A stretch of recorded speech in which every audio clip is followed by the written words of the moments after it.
행할수록 기쁨가 더 커진다는 겁니다. 그래서 고난 중에도 선을 행해야 된다. 그게 내가 사는 길입니다. 내가 사는 길입니다. 그것이 고난을 견디게 하는 겁니다. 같은 돈이라도요, 생활비 정부를 넣은 그 홀로 된 여인의 그 두렛돈과 부자가 넣은 돈하고는 다릅니다. 미치는 영향이 다르고 하나님께서 받으시는 게 다릅니다. 같은 선행도 고난 중에 행하는 선행하고 그냥 형통할 때 행하는 선행하고 우리 하나님께서 기뻐하시는 정도가 다르고요. 그걸 받아들이는 사람이 다르게 받아들입니다. 선을 행해야 됩니다. 선은 선택이 아닙니다. 선은 환경에 따라 영향받는 것이 아닙니다. 고난 중에도 선을 행해라. 오늘 본문에 보면 선과 영혼은 깊은 관련이 있다는 것을 알게 됩니다. 선을 행하는 것은 내 영적인 삶과 깊은 관련이 있다는 겁니다. 선을 행할 때 영혼이 힘을 얻고 영혼이 더 풍성하게 되면 더 영혼은 만족하게 됩니다. 왜냐하면 우리 하나님은 선한 분이기 때문입니다. 여러분 하나님 만나고 싶으면 선해야 됩니다. 선한 양심을 버리면 따라서 믿음도 버리게 되는 겁니다. 우리는 믿음만 좋으면 된다고 하지만 그렇지 않습니다. 믿음에는 선이 따라가야 되고요. 또 선이 항상 있어야지만 믿음이 열매 맺습니다. 우리 하나님은 선한 하나님이기 때문에 하나님을 어디서 만날 수 있고 체험할 수가 있습니까? 선을 행할 때 하나님을 만날 수가 있습니다. 이방인 고넬료, 백부장, 천부장, 로마 천부장, 그는 이방인이었습니다. 그러나 기도와 구제를 많이 했기 때문에 하나님께서 그 기도와 구제를 다 기억하셨다고 말씀하고 있습니다. 우리 하나님 가까이 하고 싶습니까? 선을 행해야 됩니다. 선을 행할 때 우리 영혼이 또 기쁩니다. 왜냐하면 에베소서 2장 10절 우리는 그의 만드신 바라 그리스도 예수 안에서 선한 일을 위하여 지으심을 받은 자니 이 일은 하나님이 전에 예비하사 우리로 그 가운데서 행하게 하려 하십니다. 우리는 원래 선을 행하도록 지음받은 자들입니다. 원래 그대로 살 때만 행복한 겁니다. 기도하고 믿었지만 마음의 평안이 없습니까? 즐거움이 없습니까? 왜요? 선을 행하지 않기 때문에 그렇습니다. 이제 하나 남은 거 있는데 그건 바로 선입니다. 기도해도 아무리 믿어도 아무리 주장해도 아직도 마음이 흡족하지 없다면 한 가지 빠진 것이 있기 때문에 선입니다. 우리 예수님의 영혼이 왜 그렇게 강했을까? 우리 예수님의 육체는 강하지 않았습니다. 피곤하셨고 지치셨고 그러나 우리 예수님의 영혼은 매우 강했습니다. 그리고 예수님은 가장 소중하게 여기신 영혼입니다. 마지막 죽는 순간에도 내 육체를 아버지께 의탁합니다. 그러지 않았습니다. 내 영혼을 아버지께 의탁합니다. 여러분 영혼을 살찌게 하고 영혼이 힘있게 하고 영혼이 더 강한 권세를 갖기 위해서는 선에 양보하거나 선에 타협하거나 선이 작아서는 되지 않습니다. 자, 그래서 오늘 본문에 육체를 선을 행하기 위해서는 육체를 이기라고 합니다. 사랑하는 자들아 나그네 행위 같은 너희를 권하니 영혼을 거스려 싸우는 육체의 정욕을 제어하라. 육체는요 선을 행하지 않게 합니다. 육체는 편한 것을 죽게 하고 육체는 옳은 일보다 쉬운 것을 추구하게 합니다. 나그네와 해인 같은 인생을 사는 우리들 육체의 소욕이 우리로 하여금 아무렇게나 살라고 말합니다. 나그네와 해인인데 지나가는데 뭐 또 육체의 정욕은 나그네로서 또 살지 말라고 이야기합니다. 애써 힘들게 나그네처럼 살 필요가 뭐가 있냐. 뿌리를 내리라고. 이곳에 자리를 잡으라고. 이곳에 영원히 살 것처럼 이곳에 관심을 좀 많이 두라고. 그때 어떻게 됩니까? 영혼은 줄어듭니다. 영혼은 힘이 없고 영혼은 갈 곳이 없어집니다. 가나안에 이스라엘 백성이 정착하면서 그들은 영혼이 약해졌습니다. 이방신을 섬기게 되고요. 하나님 다 잃어버리게 되고요. 여러분 영혼을 소중하게 여겨야 되고 모든 선택의 기준은 영혼이 돼야 됩니다. 내 영혼이 어떻게 건강한가, 내 영혼이 성장할 건가, 이것이 기준이 돼야 된다고요. 육체가 기준이 되면 안 됩니다. 우리는 육체가 기준이죠. 어떻게 하면 육체가 편할까, 어떻게 하면 육체가 기뻐할까, 어떻게 하면 쉬운 길을 갈까. 그러나 결국 그 길은 영혼의 만족도 안 되고 영혼이 만족이 안 되면요 범사에 의미가 없고 방향을 잃어버립니다. 기분이 가라앉습니까? 의욕이 줄어듭니까? 왠지 삶이 귀찮아지고 힘들어집니까? 이때 여러분이 발견해야 되고 여러분이 돌파할 수 있는 게 딱 하나입니다. 영혼이 기뻐하는 우리 하나님 만날 수 있게 선을 행하는 것. 다른 방법이 없습니다. 선을 행하는 겁니다. 어디서 선을 행해야 됩니까? 오늘 본문에 사회에서 선을 행하라고 말합니다. 우리 같이 한번 읽을까요? 13절입니다. 인간에 세운 모든 제도를 주를 위하여 순복하되 혹은 위에 있는 왕이나, 여기 보면 인간이 세운이라 되어 있습니다. 그런데 인간의 세운이라는 말은 무슨 뜻이냐면 인간을 위해서 하나님께서 허락하신 제도를 가리킵니다. 이 제도는 그냥 만들어진 게 아니고요, 하나님이 허락하신 것이다. 악한 자를 징벌하고 선한 자를 장려하기 위해서 하나님께서 인간에게 이승을 주시고 인간이 규범과 질서를 만들 수 있도록 하나님께서 도와주셔서 이 제도가 만들어졌다. 그래서 우리는 이 제도에 잘 순복해야 되고 건강한 시민, 책임적인 시민이 되라. 법을 잘 지켜라. 이것도 선행이라고 말씀하는 겁니다. 법을 잘 지키는 것, 국가를 위해서 기도하는 것, 이것도 선행이라고 말해요. 여기 왕은 누굽니까? 네로입니다. 네로. 예수 믿는 사람을 핍박하는 대로. 그럼에도 불구하고 하나님이 허락지 않으면 그가 그 자리에 있지 없다는 것을 기억하면서 그를 위해 기도하라고 말씀하는 겁니다. 또 선행을 해야 되는 것이 있습니다. 그건 뭇사람들입니다. 만나는 사람입니다. 17절 같이 읽을까요? 뭇사람을 공경하며 형제를 사랑하며 하나님을 두려워하며 왕을 공경하라. 여기 뭇사람은요, 누구겠습니까? 노예들이라고 말합니다. 근데 노예들이 로마 인구의 3분의 2가 됐다고 말합니다. 실제로 의사들은 노예였다고 말합니다. 실제로 학자들은 노예였다고 말합니다. 귀족들은 누구냐면 아무 일도 하지 않고 노는 사람이 귀족입니다. 그게 거의 다 노예들입니다. 그 사람들을 어떻게 하라고요? 공경하라는 겁니다. 형제는 성도를 가리킵니다. 형제는 사랑하고 하나님은 두려워하고 왕도 어떻게 하라고요? 공경하라고요. 이게 선한 일이라는 겁니다.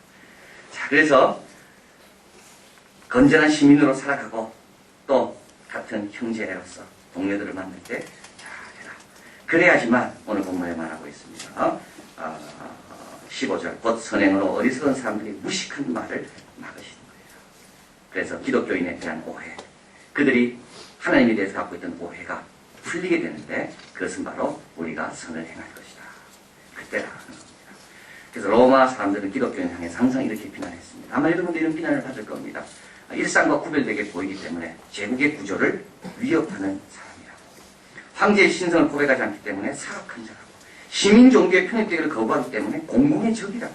믿음을 강조한다고 비합리적이라고 봤고, 서도를 제대로 알기 전에도 너무 사랑하기 때문에 혐오스럽다고 보았습니다.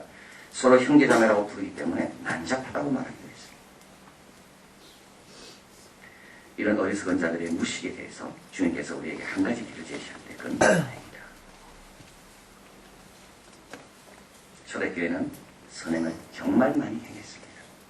이들이 많이 가져서 행한 것이 아니고요, 이들은 없는 가운데서도 행했습니다. 버려진 아이들을 길러왔습니다. 병든 사람 과부를 도왔습니다. 노예로 팔려가는 사람을 다시 사주기도 했습니다. 타지에 온 사람을 환대하기도 했습니다. 라프레 박사는 구제에서 획기적인 혁신을 기독교가 가져왔다고 이야기합니다. 그 전에는 구제가 뭔지도 몰랐고 구제는 어떻게 하는지도 몰랐습니다. 그런데 기독교 초대교회 성도들로 인하여 구제라는 것은 이렇게 한다라고 알게 됐다는 겁니다. 어떤 혁신이 있었는가 하면 부자이건 가난이건 그리스도인이라면 누구나 능력되는 대로 구제하는 것이 본분이라고 가르쳤다는 겁니다. 구제는 남의 일이 아니라는 겁니다. 주는 동기는 그리스도에 대한 사랑이었고 대상도 다양했답니다.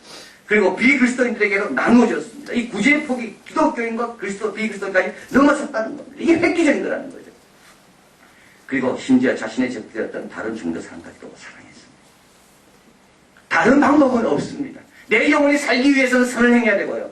또 다른 사람들에 대한 어떤 오해와 편견을 없애기 위해서는 선을 행하는 수밖에 없습니다.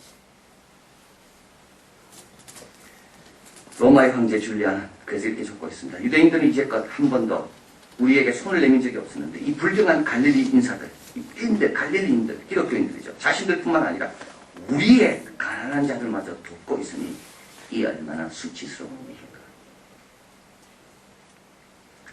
초대교회는 핍박 가운데서 부흥했겠습니까? 정치를 했겠습니까? 줄어들었겠습니까? 부흥했습니다. 두 가지 이유입니다. 하나는 포기하지 않고 굴복하지 않고 타협하지 않고 믿음을 지킨 것이고, 또 하나는 선을 행한 것. 매력적을 보입니다. 고난한 가운데서도 왜 저렇게 선을 행할까? 없는 가운데서 왜 남을 지키고 올까? 그들 마음에 어떤 소망이 있길래 저런 행동을 할까? 우리가 매력적으로 보여야 됩니다. 선을 행해야 됩니다. 미소를 지어야 되고요. 양보해야 되는 겁니다. 그래야지 그들이 관심을 갖게 되는 겁니다. 예수 믿지 않는 사람은 천국과 지옥 관심이 없답니다. 예수 믿지 않는 사람은 우리가 얼마나 기도 많이 하는지 관심이 없습니다. 예수 믿지 않는 사람은 저 사람이 친절한가? 저 사람이 나를 위해 양보하는가? 저 사람이 회사에 어려운 일이 있을 때 더 먼저 앞장선가? 거기에 관심이 있습니다. 어리석은 자들의 무식한 말을 막을 수 있는 길, 하나님께서 선행이라고 말씀합니다. 어디서 선을 행해야 됩니다. 시민으로서 선을 행해야 됩니다. 또 사람들, 길가에서 만나는 사람, 시장에서 만나는 사람들, 선을 행해야 됩니다. 또 오늘 본문에 보면 직장에서도 선을 행하라고 말합니다. 우리 18절 같이 있습니다. 사원들아 범사에 두려워함으로 주인들에게 순복하되 선하고 관용하는 자들에게만 아니라 또한 까다로운 자들에게도 그리하라. 이제 사원들이라는 뭡니까? 직장을 가리키는 거죠. 여기 사원은 종은 아니고요. 정직이처럼 조금 자유가 있지만 주인이 맡은 일을 감당하는 그 사람을 사원이라고 말합니다. 어디서 선을 행해요? 직장에서 선을 행해라는 겁니다. 까다로운 주인. 여러분 까다로운 주인. 내가 수고해도 알아주지 않고 편견을 가지고 있는 주인. 또 편파적인 사람 얼마나 많습니까? 뭔가 이유를 내서 나는 아무리 잘해도 인정해주지 않고 항상 나를 비교하고 누구는 또 편애하고 여러분 이런 주인을 만날 수도 있다는 겁니다. 그럼에도 불구하고 어떻게 하라고요? 계속 인내하면서 선을 행해라는 겁니다.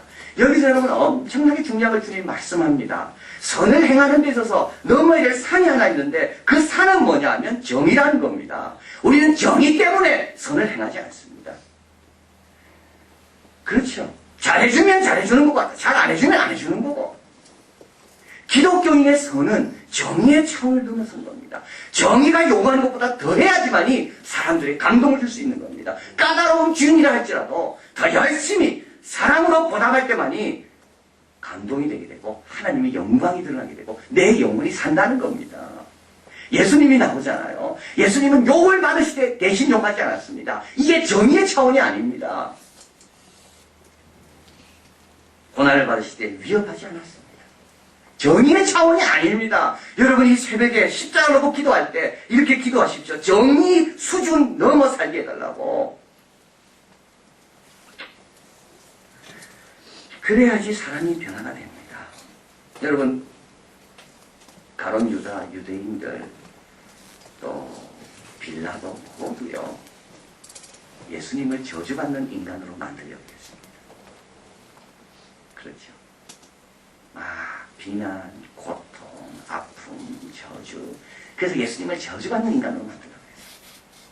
사회에서도 그렇습니다. 때로는 우리를 믿기 때문에 우리를 저주받는 인간으로 만들려고 까다롭게 할 때가 있습니다. 근데 예수님은 어떻게 했나요? 복의 근원으로 사셨습니다. 자, 다른 사람의 까다로움에 의해서 내가 바뀌지 않은 겁니다.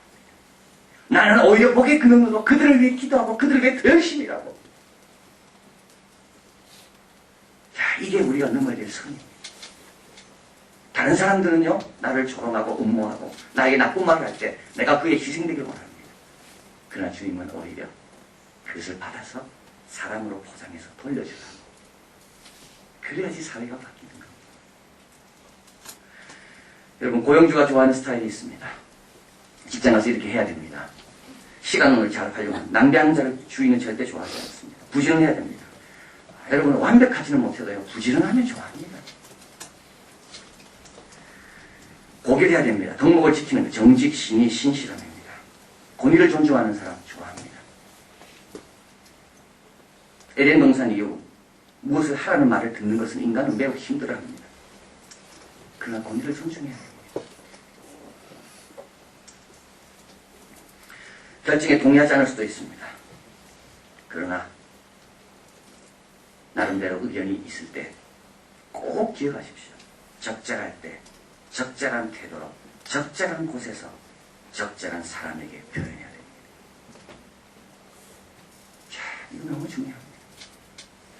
적절하지 않는 곳에서 말하기 때문에요. 그건 불평이고 비판이고 받아들이지 않습니다. 적절하지 않는 사람에게 말하기 때문에 하나님의 영광을 가리는 겁니다. 그건 비겁한 겁니다. 적절하지 않은 장소에서 말하기 때문에 그걸 듣는 사람이 모멸감을 느끼는 겁니다. 이것을 가리켜서 유쾌한 조언이요 창조적인 반대라고 말합니다.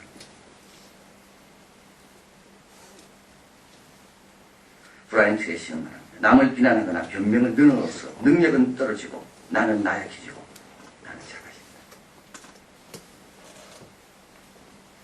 작아진다. 21절에 이를 위하여 너희가 부르심을 입었나니 뭘 위해 부르심이었습니까? 애매히 고난당하도 계속 참음의 선을 행하라고 우리를 부르신 겁니다. 예수님은 십자가 위에서 우리를 위해 했다면 우리는 그걸 어디서 하라고요? 직장에서 하라는 겁니다. 자, 이 베드로가 놀랍습니다. 예수님의 그 십자가 사건과 사람들의 직장을 연결시킵니다. 여러분, 교회에서 신앙생활 잘하는 거 굉장히 중요하지만요, 교회에서 신앙생활 잘하는 것은 이처럼 직장에 가서도 살라는 겁니다. 직장은 참 어렵습니다. 다 아니까는요. 그래서 직장에서는 믿음 있다라는 말을 안 합니다. 왜냐하면 내 행동을 다 알기 때문에. 오히려 직장의 빛과 소금으로 쓰임 받으라고 나를 보내셨는데도 직장에서 제대로 못하니까 빛과 소금은커녕 내가 예수 믿는 것을 숨기고 있는 겁니다.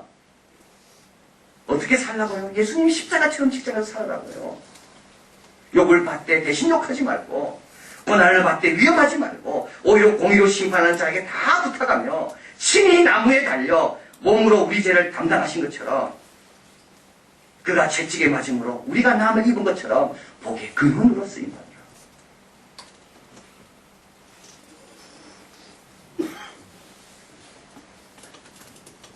이건 하나님 앞에 아름답고, 이거는 기독교에 대한 오해를 갖고 있는 사람들을 풀어주고, 그리고 우리 영혼이 더 풍성해지고, 월급이 아닙니다.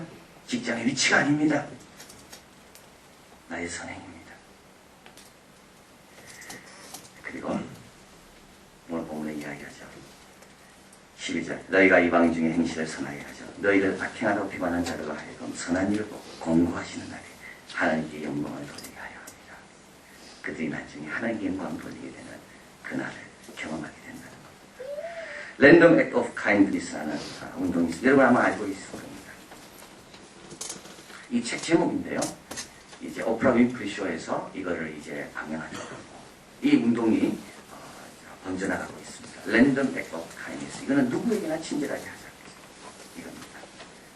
유튜브를 통해서 작년인가요? 프리허그. 여러분 아시죠? 만나는 사람마다 프리허그. 이거 또 전파. 이게 이제 랜덤 액트 오브 카인드니스. 또 이 운동 중에 하나가 뭐냐면, 이제 톨게이트를 지나갈 때, 예를 들면 여기 어디죠? 구리 톨게이트를 지나갈 때 뒷사람 끝까지 내주고 가는 겁니다. 저 사람까지 내고 가는 겁니다. 모르는 사람이지만. 예, 그럴 때 뒤에 사람이, 앞에 사람이 모르는 사람이 나를 위해 선을 행했다고 할 때, 얼굴이 밝아지고 오늘 하루가 달라진다는 거예요. 네, 그런 운동을 보여요. 이 홈페이지 들어가 보니까는요, 참 여러 가지 멋있는 말이 나와 있습니다. 친절은 서두르지 않으면 안 된다. 곧 늦어질 테니까. 이런 말들 있고요. 선을 행하고 누구에게 행하는지에 대해서는 관심을 갖지 마라. 이런 말도 나옵니다. 젊을 때는 아브라함 헬셀이라는 유대교 유명한 작가죠. 자기는 젊었을 때는 똑똑한 사람을 부러워했다고 합니다. 그러나 내가 나이가 들어가면서 나는 친절한 사람을 더 흠모하게 됐다. 근데 제일 멋있는 말은 이런 말이에요. 친절은 가장 주기 힘든 행동이다. 왜냐하면 곧 돌아오니까. 곧 돌아오니까. 친절 행하는 순간 영혼이 맑아져요. 선을 행하는 순간 우리 하나님이 기뻐하시고, 그리고 기독교에 가졌던, 나에게 가졌던 오해들이 풀립니다. 자, 그래서 오늘 이방인 중에서 선한 행실을 가져 하나님께 영광을 돌리라. 우리의 선한 행실이 필요한 곳으로 하나님은 오늘 우리를 보내십니다. 여러분, 오늘 좀 미소를 지으시고, 오늘 좀 대접도 하시고, 오늘 좀 양보도 하시고, 혹시 톨게이트 지나갈 때 900원 정도는 될 수 있잖아요. 내줘 보십시오. 그러면 어떻게 됩니까?